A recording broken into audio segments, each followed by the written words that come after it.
Peter Gabriel, rock star and head of a Wiltshire music empire, has been talking to Points West about this year's WOMAD Festival. That's the World Music and Dance event coming to Malmesbury in July.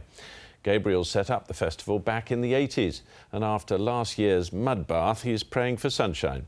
Well, Amanda Parr's been chatting to him and taking a tour of his real-world studios. Real world, out of this world, where Converted Mill hides high-end recording spaces for the world's top music artists. It's called the Big Room because of its obvious size, and the benefit of that is artists can spread out with the engineers, which is very unique and unusual. It's facilitated a lot of really good stuff here, where there's an album about to come out with a lot of the WOMAD artists on called Big Blue Ball. That comes out at the end of this month.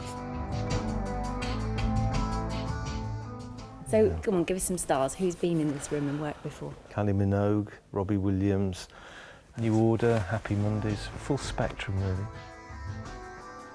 Well, Peter, it's really lovely to see you.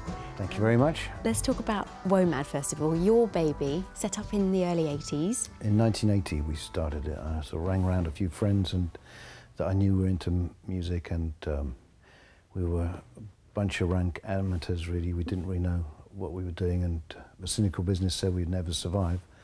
And a couple of times it looked like they were going to be right, but we're still here. And it's 26 years now. What about your own musical future? I mean, there's always rumblings about a possible meeting again with Genesis, and people are always talking about whether you might or whether you might not. Is that something? I haven't dismissed it, but it's not something, you know, I'm always asked about it. And it's not something that we're sort of rushing into, but we are still all alive, which I guess is something to consider. And it's been lovely to talk to you, Peter. Thank you. Thank you very much, Amanda.